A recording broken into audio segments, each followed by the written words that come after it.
So, my dear brothers and sisters, it's another wonderful day again that the Lord has actually made.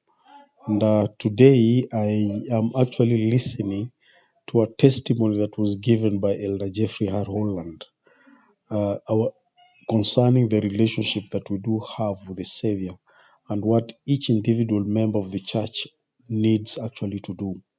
And without further ado, let me just invite you so that you can listen to what the apostle of the Lord is actually counseling on what we need to do as individual members of the church in building that relationship with the Savior as an individual.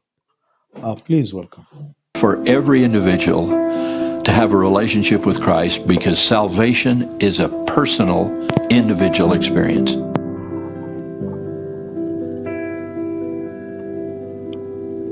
We do not save people by congregations.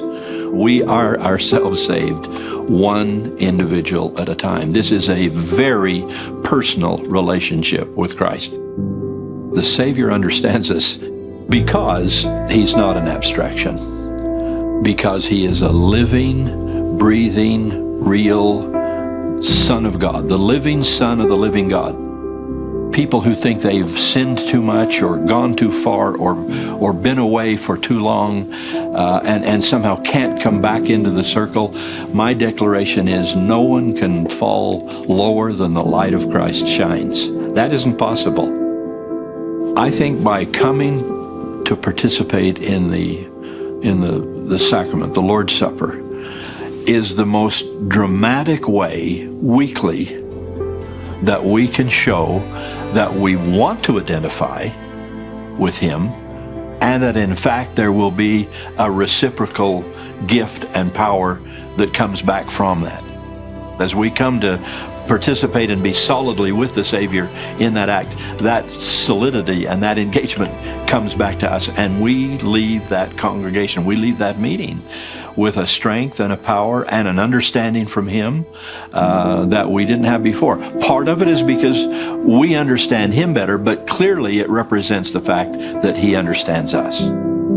My personal experience as well as my apostolic calling is to declare personally that Christ does know us. He has walked the thorny, difficult, rock-strewn path of our lives.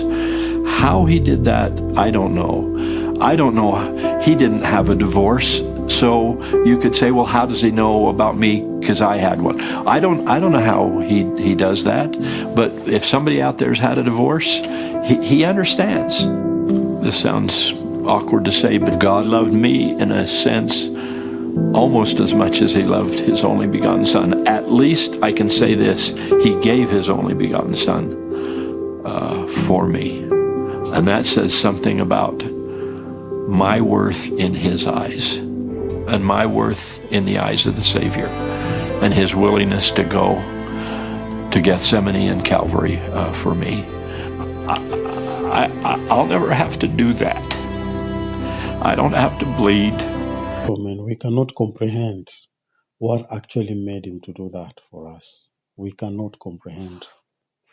But what we can only see from the action is that the love he had for all of us, the love he had for all of his, his brothers and sisters, the love he had for all of his father's children, and that's why he offered himself. He offered all. He did not offer 90% of himself or offer maybe 50% of himself, but he offered all of himself to us to an extent that his life, he laid down his life for the sake of us.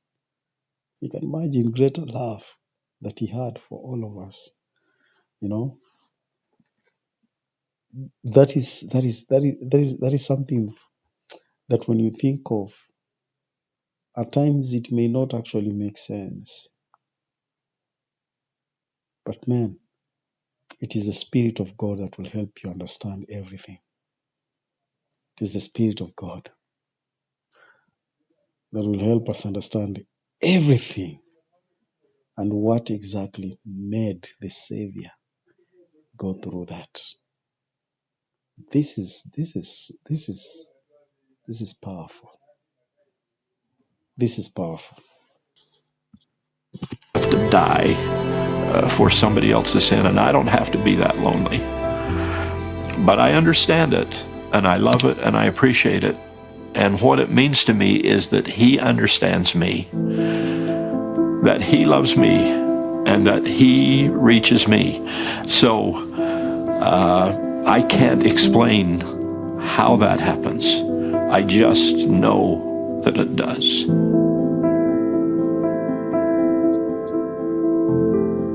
So, my wonderful brothers and sisters, that is what Elder Holland actually gave his testimony. And for sure, when you start thinking or reflecting about the Savior, there are some things we may not actually understand.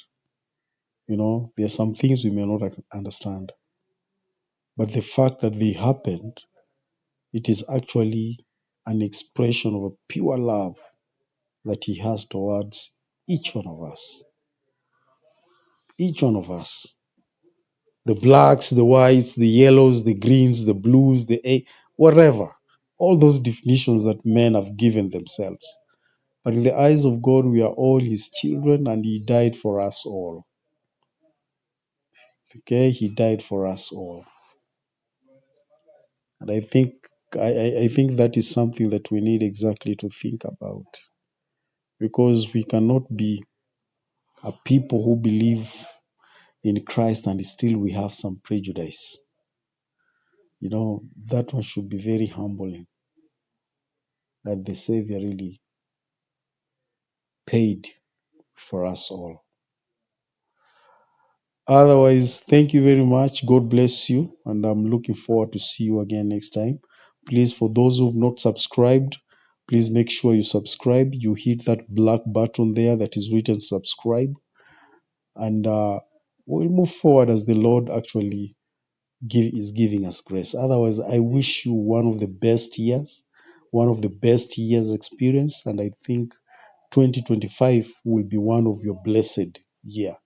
Otherwise, thank you very much. God bless you. And I'm looking forward to see you again in the next video. Thank you.